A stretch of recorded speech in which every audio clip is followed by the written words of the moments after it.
കൃപാസാമ്മയുടെ പ്രത്യക്ഷണത്തിൻ്റെ സാക്ഷികളാകാൻ എന്നെയും എൻ്റെ കുടുംബത്തിനെയും അനുഗ്രഹിച്ച എൻ്റെ മാതാവിനും എൻ്റെ ഈശോയ്ക്ക് ഒരായിരം നന്ദി. ഞാൻ ഈ കൃപാസനത്തിൽ ഉടമ്പടി എടുക്കാൻ വരുന്നത് 2025 ഏപ്രിലാണ്. എൻ്റെ പേര് അനീഷ് എന്നാണ്. ഞാനൊരു ഹിന്ദുവാണ്. ഇടുക്കിയിൽ നിന്നാണ് വരുന്നത്. ഞാൻ ഈ കൃപാസനത്തെക്കുറിച്ച് അറിയുന്നത് എൻ്റെ ഭാര്യയെക്കുറിച്ചാണ്. എൻ്റെ ഭാര്യ ഒരു ക്രിസ്ത്യാനിയാണ്. ഞാൻ കല്യാണം കഴിച്ചേക്കുന്നത്. അതായത് എന്ത് ചെയ്യാൻ ഒരു ആത്മഹത്യയുടെ ഒരു വക്കിൽ നിന്നപ്പോഴാണ് ഇതിനെക്കുറിച്ച് എന്നോട് പറയുന്നത്, ഇവിടെ വന്ന് നമുക്ക് ഉടമ്പടി എടുക്കാം, എല്ലാം ശരിയാകും എന്ന് പറയുന്നത്. അന്നൊരു വിശ്വാസമില്ലായിരുന്നു. ഞാനിവിടെ വന്ന് എടുത്തേക്കാം എന്നൊരു വിശ്വാസക്കുറവോട് കൂടി വന്നാണ് ഞാൻ ഇവിടെ നിന്ന് എടുത്തത്. അന്ന് എനിക്കൊരു കേസുണ്ടായിരുന്നു. കേസെന്ന് പറഞ്ഞാൽ ഞാനൊരു വണ്ടി എടുത്തു. ആദ്യമായിട്ടൊരു വണ്ടി എടുത്താണ്. അത് തൃശ്ശൂർ ചാവക്കാടെന്ന് പറയുന്ന സ്ഥലത്ത് ഞാനത് ഈ കോഴി വേസ്റ്റ് ഓടാൻ വേണ്ടി എടുത്ത വണ്ടിയാണ്. അത് എൻ്റെ കൂട്ടുകാർ കൊണ്ട് ഒരു വണ്ടിക്കിട്ട് ഇടിച്ച് നിർത്താതെ പോയി. കേസെന്ന് പറഞ്ഞാൽ ഭയങ്കര കേസായി. പിന്നെ അവർ അവിടെ ഹാജരാകാതെ വന്ന് വാറണ്ടായി. എൻ്റെ പേരിൽ കേസായി. ഒരു 9 വർഷം ആ കേസ് നീണ്ടു. ഒരു 15 ലക്ഷത്തോളം രൂപ വക്കീൽ എൻ്റെ കയ്യിൽ നിന്ന് മേടിച്ചു. പൈസ ആഴ്ചയിൽ 7,000, 4,000, 2,000 വെച്ച് മേടിച്ചുകൊണ്ടിരിക്കുമായിരുന്നു. ഒരു സുപ്രഭാതത്തിൽ എന്നിട്ട് ഞാനിവിടെ വന്ന് ഞങ്ങൾ പ്രാർത്ഥന തുടങ്ങി. രാവിലെ നീലത്തിരി കത്തിച്ചതിൻ്റെ ഒരു അനുഗ്രഹമായിട്ട് ഞങ്ങൾക്കൊരു മാതാവിൻ്റെ രൂപം തിരിൽ നിന്ന് കിട്ടി. അതിൻ്റെ പിറ്റേ ദിവസം എന്നെ ശിക്ഷിക്കും എന്ന് പറഞ്ഞ കേസ് വരണമെന്ന് പറഞ്ഞ കേസ് വക്കീൽ എന്നോട് ഇങ്ങോട്ട് വിളിച്ചിട്ട് പറഞ്ഞു, ഇനി കോടതി വരണ്ട, ആ കേസ് തള്ളിപ്പോയി, ഇനി നീ കോടതിയിലേക്ക് വരണ്ടെന്ന് പറഞ്ഞു. പിന്നെ രണ്ടാമത്തെ കാര്യം, ഈ കേസിൻ്റെ പേരിൽ എൻ്റെ കൂട്ടുകാരുടെ കയ്യിൽ നിന്ന് ഞാൻ കുറച്ച് പൈസകൾ കടം വാങ്ങി. ഒരു 5-6 ലക്ഷം രൂപ കടം വാങ്ങി. ഇത് കുറച്ച് നാൾ കഴിഞ്ഞപ്പോൾ ഇവർ ഭയങ്കര പ്രശ്നത്തിലാക്കി. കാരണം പൈസ ഞങ്ങൾക്ക് ഇപ്പം തന്നെ വേണം, അല്ലാതെ ഒരു മാർഗ്ഗമില്ല, ഞങ്ങൾ അത് വീണ്ടും കേസാക്കുമെന്ന് പറഞ്ഞു. അന്നേരം എനിക്ക് ജോലിയോ കാര്യങ്ങളോ ഒന്നുമില്ല. ആ സമയത്ത് ഞങ്ങൾ വാടകയ്ക്കാണ് താമസിക്കുന്നത്. ആ സമയത്ത് ജോലിയോ കാര്യങ്ങളൊന്നുമില്ല. പിന്നെ പണ്ട് ജോലി ചെയ്തിരുന്ന ഒരു മുതലാളി എന്നെ വിളിച്ചിട്ട് പറഞ്ഞു, എനിക്ക് ജോലി അന്വേഷണം നടക്കുന്ന സമയത്ത് എൻ്റെ മുതലാളി എന്നെ വിളിച്ചിട്ട് പറഞ്ഞു, അനീഷ് ഇപ്പോൾ വരുവാണെങ്കിൽ ഞാൻ 40,000 രൂപ മേളിൽ നിനക്ക് ശമ്പളം തരാം, വരുവാണെങ്കിൽ എന്ന് പറഞ്ഞു. ഞാൻ പിറ്റേ ദിവസം അവിടെ ചെന്ന് കയറി പിന്നെ ഇവർ വിളിച്ചുകൊണ്ടിരിക്കുക, കൂട്ടുകാർക്ക് പൈസ കൊടുക്കണമല്ലോ, അവർ വിളിച്ചുകൊണ്ടിരുന്നപ്പോൾ ഞാൻ മുതലാളിയോട് പറഞ്ഞു, എനിക്കൊരു ലോൺ എടുത്ത് തരാമോ, ഞാൻ അവർക്ക് പൈസ കൊടുക്കാൻ, ഞാൻ കുറേശ്ശെ ഇവിടെ നിന്നിട്ട് അടച്ചോളാം എന്ന് പറഞ്ഞു. അന്നേരം മുതലാളി പറഞ്ഞു, എനിക്കിപ്പോൾ ലോൺ അടക്കാൻ ഒരു സാഹചര്യമില്ല, എടുത്തു തരാനൊരു സാഹചര്യമില്ല, ഞാൻ വേണമെങ്കിൽ അവരെ വിളിച്ച് സംസാരിക്കാം. അതായത് എൻ്റെ മാതാവിൻ്റെ, അതായത് ഈ കൃപാസന മാതാവിൻ്റെ രൂപത്തിൽ എൻ്റെ മുതലാളി എൻ്റെ മുമ്പിൽ വന്നു. എൻ്റെ മുതലാളി എന്നെ വിളിച്ചു, അവരെ വിളിച്ച് സംസാരിക്കാം എന്ന് പറഞ്ഞാൽ മാതാവിൻ്റെ മുമ്പിൽ വന്നിട്ട് അവരെ വിളിച്ചു. അവർ അങ്കമാലിയിലാണ് അവർ താമസിക്കുന്നത്. അവർ അങ്കമാലിയിൽ നിന്ന് ഇടുക്കി തോപ്രാങ്കുടി പറഞ്ഞ സ്ഥലമാണ്. ഞാൻ ഇരട്ടയാറാണ് ജോലി ചെയ്യുന്നത്. ആ കടയിൽ വന്ന് മുതലാളിയോട് സംസാരിച്ചപ്പോൾ അവർ പറഞ്ഞു, ഞങ്ങൾക്ക് പ്രശ്നങ്ങളൊന്നുമില്ല, മാസം ഞങ്ങൾക്കൊരു തുക വെച്ച് തന്നു കഴിഞ്ഞാൽ ഞങ്ങൾക്ക് പ്രശ്നങ്ങളില്ല. അന്നേരം മാസം എത്ര തുക നമുക്ക് ഓവറായിട്ട് കൊടുക്കാനില്ല, കാരണം ഞങ്ങൾ വാടകയ്ക്കാണ് കിടക്കുന്നത്, ചിലവ് എനിക്ക് മാത്രമേ ജോലി കിട്ടിയിട്ടുള്ളൂ, കിട്ടിയ സമയത്താണ്. അന്നേരം അവരോട് മുതലാളി സംസാരിച്ച് പറഞ്ഞു, മാസം ഒരു 10,000 രൂപ വെച്ച് ഈ 6 ലക്ഷം രൂപ ഞങ്ങൾക്ക് തന്ന് തീർത്താൽ മതി.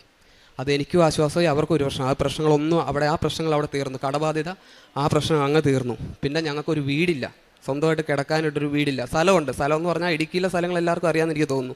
കുന്നും ചെരുവ, അവിടെ ഒരു വണ്ടി കയറത്തില്ല, നിരപ്പാക്കത്തില്ല, ഏലക്കാടാണ്, ചെരുവ്, വീട് വെക്കത്തില്ല. കണ്ടവർ പറഞ്ഞു, നിങ്ങൾ അവിടെ എന്തിനാ വീട് വെക്കാൻ പറ്റത്തില്ല എന്ന് പറഞ്ഞു.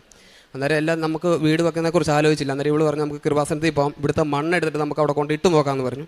ഞങ്ങളിവിടെ വന്ന് മണ്ണെടുത്തിട്ട് വീട്ടിൽ ചെന്നിട്ട് ഉപ്പ്, തൈലം, ഈ മണ്ണും കൂടെ കൂട്ടി കുഴച്ചിട്ട് ഞങ്ങളെ പറമ്പിലിട്ട് രണ്ടാമത്തെ ദിവസം എൻ്റെ അച്ഛൻ വിളിച്ചിട്ട് പറയുന്നു, നിങ്ങൾ പെര വെക്കുന്നുണ്ടെങ്കിൽ വെച്ചോ എന്ന് പറഞ്ഞു. അന്നേരം ഞങ്ങൾ അവിടെ ചെന്നു. അന്നേരം എൻ്റെ ചേട്ടൻ്റെ വീടാണ് തൊട്ട് ഫ്രണ്ടിൽ എൻ്റെ ചേട്ടൻ്റെ വീടാണ്. അവരിങ്ങനെ ഷെഡ് കെട്ടിയിട്ടുണ്ട്. അതിൻ്റെ അടിയിൽ ഒരു വണ്ടി കടന്നു പോകത്തില്ല, JCB കടന്നു പോകത്തില്ല. ഞങ്ങൾക്ക് വലിക്കാനൊരു മാർഗ്ഗമില്ല. ഒരാളെ നിർത്തി കഴിഞ്ഞാൽ ഒരു 2 മാസം 3 മാസം കൂടിയേ മണ്ണ് വലിച്ച് തീരുള്ളൂ. പക്ഷേ JCBക്കാരനെ ഞാൻ വിളിച്ച് കഴിഞ്ഞപ്പോൾ ചെറിയ JCB വന്നിട്ട് പറഞ്ഞു, നമുക്ക് അവിടെ കുഴിക്ക് വേണമെങ്കിൽ നമുക്ക് അങ്ങോട്ട് കയറി പോകാം, പറമ്പിലേക്ക് കയറി പോകാമെന്ന് പറഞ്ഞു. ഞാൻ എൻ്റെ ചേട്ടനെ പെര വെക്കുന്നതുകൊണ്ട് ഞങ്ങൾ ചെറിയൊരു പ്രശ്നത്തിലായിരുന്നു. ഞങ്ങളൊരു ഉടക്കിലേക്ക് മാറി, എന്നോട് മിണ്ടത്തില്ല, അവർ സഹകരിക്കത്തില്ല, അങ്ങനെ ഒരു മാർഗ്ഗത്തിലേക്കായിരുന്നു. പിന്നെ അവരോട് അറിയാതെ ഞങ്ങൾ അവിടെ മണ്ണ് കുഴിച്ച് പറമ്പിൽ കയറി പറമ്പ് നിരപ്പാക്കി. ഇപ്പം ആ പ്രദേശത്ത് ഞങ്ങൾ പെര വെക്കുന്ന അത്രയും നല്ലൊരു സൗകര്യമുള്ള സ്ഥലം നിങ്ങൾ കാണിച്ചു തരില്ല. ഞങ്ങൾക്ക് 10,000 പറഞ്ഞ സ്ഥലത്ത് ഞങ്ങൾക്കിപ്പോൾ 1 ലക്ഷം രൂപ കൊടുത്താൽ ആ സ്ഥലം സെൻറ്റിന് കിട്ടും. അത്രയും നല്ല രീതിയിൽ അത് വന്നു. ഞങ്ങളവിടെ തറ കെട്ടി കഴിഞ്ഞപ്പം ഞങ്ങൾക്ക് പൈസ ഇല്ല. പിന്നെ മുമ്പോട്ട് 1,000 തികച്ചെടുക്കാൻ പൈസ ഇല്ലാതെയാണ് ഞങ്ങൾ ആ പെരയുടെ തറ കെട്ടിയേക്കുന്നത്. ഞങ്ങൾക്ക് അത് കഴിഞ്ഞ് മുമ്പോട്ട് പോകാനൊരു മാർഗ്ഗം ഉണ്ടായില്ല. അന്നേരം എൻ്റെ വൈഫിൻ്റെ പേരിൽ കുറച്ച് സ്ഥലം കിടപ്പുണ്ടായിരുന്നു. അത് ഫോർട്ട് കൊച്ചിയിലാണ്. സ്ഥലം കിടപ്പുണ്ടായിരുന്നു. അന്നേരം അപ്പോൾ അത് വിൽപ്പനയ്ക്ക് വേണ്ടി ഞങ്ങളിവിടെ ഉടമ്പി ഇതിൽ വെച്ചിട്ടുണ്ടായിരുന്നു. വിൽക്കുവാണെങ്കിൽ ഞങ്ങൾക്ക് പെര വെച്ച് ജീവിക്കാം എന്നൊരു മാർഗ്ഗം. പക്ഷേ അത് വിൽപ്പന നടക്കുന്നില്ലായിരുന്നു. പക്ഷേ ഇങ്ങനെ തറ കെട്ടിയിട്ടിട്ട് ഞങ്ങൾക്ക് ഒരു മാർഗ്ഗം ഉണ്ടായില്ല. പക്ഷേ ഞങ്ങൾ അവിടെ ഉപ്പും ഈ കൃപാസനത്തിലെ മണ്ണും തൈലും എല്ലാം കൂടെ കൂട്ടി തളിച്ച് വിശ്വാസ പ്രമാണം ഒരു 50 പ്രാവശ്യം വിശ്വാസ പ്രമാണം ചൊല്ലി കഴിഞ്ഞപ്പം പിറ്റേ ദിവസം ബ്രോക്കർ വിളിച്ചിട്ട് പറയുന്നു, സിമി നിങ്ങളുടെ സ്ഥലം വിൽപ്പനയായി, പൈസ പിറ്റേ ദിവസം വന്ന് നിങ്ങൾ മേടിച്ച് ഒപ്പിട്ട് പൊക്കോളാൻ പറഞ്ഞു. ഞങ്ങളോട് ആദ്യം ഈ പെര വെക്കാൻ 1600 കട്ട പറഞ്ഞെടുത്ത് ഞങ്ങൾക്ക് വെറും ഇപ്പം ജനൽപ്പൊക്കമായുള്ളൂ, 1000 കട്ട പോലും ആയിട്ടില്ല. എങ്ങനെ അത്ഭുതം സംഭവിച്ചേ, എന്താ അത്ഭുതം സംഭവിച്ചതെന്ന് എനിക്കറിയില്ല. ഞങ്ങൾക്ക് ബാക്കി കട്ട എല്ലാം മിച്ചമാണ്. ഇപ്പോൾ ഈ ആഴ്ച ഞങ്ങളുടെ പെരയുടെ വാർക്കയാണ്. ഈ അതിൻ്റെ ഒരു സന്തോഷം ഇപ്പോൾ പുതുക്കേണ്ട പേരിലാണ് ഞങ്ങളിപ്പോൾ ഇങ്ങോട്ട് വന്നതല്ല, പെരയുടെ പണി കഴിഞ്ഞിട്ട് അതും സാക്ഷ്യം പറയാൻ വേണ്ടിയാണ് വന്നത്. അതുകൂടാതെ ഒത്തിരി എൻ്റെ സഹോദരൻ വന്നിട്ട് രമ്യതപ്പെട്ടു. ഞങ്ങൾക്ക് കറണ്ടില്ലായിരുന്നു, കമ്പി കെട്ടിയാൻ കറണ്ടില്ല, വെള്ളമില്ല, വെള്ളത്തിന് മാർഗ്ഗമില്ല, ഒന്നുമില്ലായിരുന്നു. അവർ തരുന്നില്ല, ഞങ്ങളുടെ ദേഷ്യത്തിൻ്റെ പേരിൽ ഞങ്ങൾക്ക് ഒന്നും തരുന്നില്ലായിരുന്നു. പക്ഷേ ഇപ്പം സഹോദരൻ വന്നിട്ട് പറഞ്ഞു, നീ കമ്പി കെട്ടിയാൻ എൻ്റെ പേരയ്ക്ക് അതിന് കറണ്ട് എടുത്തോ, ഒരു പ്രശ്നമില്ല. പക്ഷേ അവർക്ക് വെള്ളമില്ല, അവർക്ക് വെള്ളം തരാനുള്ള ഒരു സാഹചര്യമില്ല. ഞങ്ങളന്നേരം വണ്ടിക്ക് അടിക്കുമായിരുന്നു വെള്ളം. അന്നേരം കഴിഞ്ഞ ദിവസം വണ്ടിക്കാരനെ വിളിച്ച് പറഞ്ഞു, അനീഷ അത് വണ്ടി ഇച്ചിരി കംപ്ലൈൻ്റ് ആണല്ലോ, ഞങ്ങൾക്ക് വരാൻ പറ്റത്തില്ല വെള്ളത്തിന്. പിറ്റേ ദിവസം പണിക്കാർ വരാൻ വേണ്ടി നിൽക്കുക. ഇത് തമാശയാണോ എന്താണെന്ന് അറിയത്തില്ല. നമ്മുടെ വീടിൻ്റെ ഫ്രണ്ടിൽ കൂടെ മേളിലെ ചേട്ടൻ ഓസ് ഇട്ടേക്കുന്നത് എന്തോ കൊടുത്തിട്ട് ഞായറാഴ്ച ദിവസം ആ ഓസ് പൊട്ടി വീണു, നിലത്തോട്ട് വീണു. അവർ പറഞ്ഞു, അയ്യോ ചേട്ടാ ഞാൻ ഓസ് പൊട്ടി വീണല്ലോ എന്ന് പറഞ്ഞു. എടാ അനീഷ എന്നാൽ നമുക്ക് ആ കിണറങ്ങ് തേകിയാലോ, വൃത്തിയാക്കിയാലോ എന്ന് ചോദിച്ചു. ശരി ചേട്ടാന്ന് പറഞ്ഞു. ഞാൻ പറഞ്ഞു, ചേട്ടാ നമുക്ക് നാളെ മേസ്തിരിമാർക്ക് കൊടുക്കാൻ വെള്ളമില്ല, എന്നാ ചെയ്യേണ്ടേ? എടാ എന്നാലും കോരിക്കളയാനുള്ള വെള്ളമല്ലേ, നീ ജാറെല്ലാം പിടിച്ചു വെച്ചോളാൻ പറഞ്ഞു. എനിക്ക് 1000-ൻ്റെ 200-ൻ്റെ കുറേ ജാറുണ്ട്, അതെല്ലാം പിടിച്ചു വെച്ചു. അവർ പുതിയ ഓസ് മേടിച്ചുകൊണ്ട് വന്നു. ഓസ് ഞാൻ ഇട്ട് കൊടുത്തപ്പോൾ അവരെന്നോട് പറഞ്ഞു, ഇനി നീ വെള്ളത്തിനെങ്ങും പോകണ്ട, ഈ പെരപണി കഴിയുന്നവരെ, നിങ്ങളിവിടെ താമസിക്കുന്നവരെ ഞങ്ങൾ വെള്ളം തന്നേക്കാമെന്ന് പറഞ്ഞു. അങ്ങനെ ഒരു ഭയങ്കര ഒരു അനുഗ്രഹം ഞങ്ങൾക്ക് കിട്ടി. അങ്ങനെ മാതാവിനും ഈശോയ്ക്കും വളരെ നന്ദി പറയുന്നു. പിന്നെ ഞാൻ ബൈബിൾ വായിക്കുന്നുണ്ട്. അതിലുപരം ഞാനൊരു ഹിന്ദു ആണെന്ന് ഞാൻ പറഞ്ഞു, ഞാൻ ബൈബിൾ എഴുതി തുടങ്ങി. ഇപ്പം ബൈബിൾ എഴുതിയെന്ന് പറഞ്ഞാൽ കുറേ എഴുതാൻ തുടങ്ങിയിട്ടുണ്ട്. തീർന്നിട്ടില്ല, ഈ വർഷം തീരുമെന്ന് പ്രതീക്ഷിക്കുന്നു.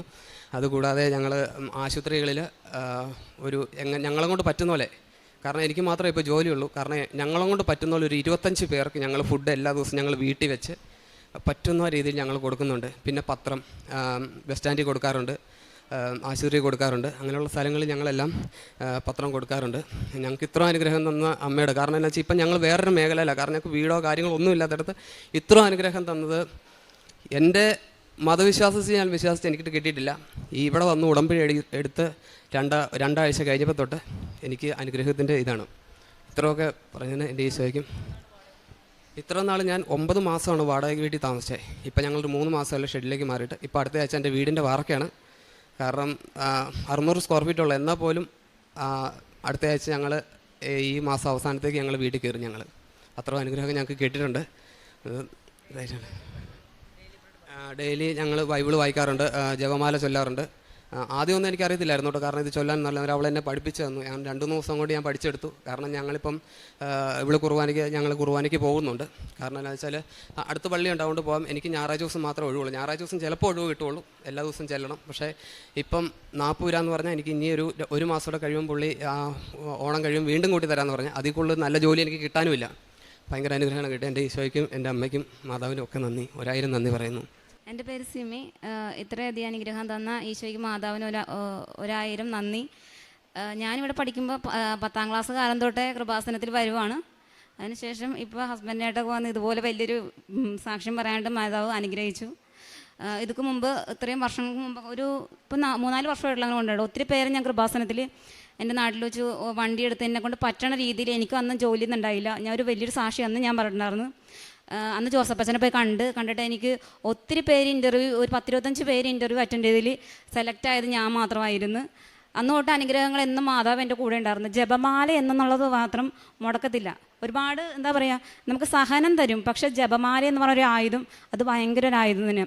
ആ തറപ്പുറത്ത് കിടന്നൊക്കെ നമുക്ക് തറയെന്ന് പെട്ടെന്ന് അങ്ങടേക്ക് 2 കട്ട വെക്കാൻ സാധ്യത ഇല്ലയെന്ന് അറിഞ്ഞ സ്ഥലത്ത് നമുക്ക് വൈകുന്നേരങ്ങളായിക്കുമ്പോൾ ആ ജപമാലയും പിടിച്ചിട്ട് ഒന്ന് ചുറ്റും നടന്ന് പ്രാർത്ഥിച്ചാൽ മതി.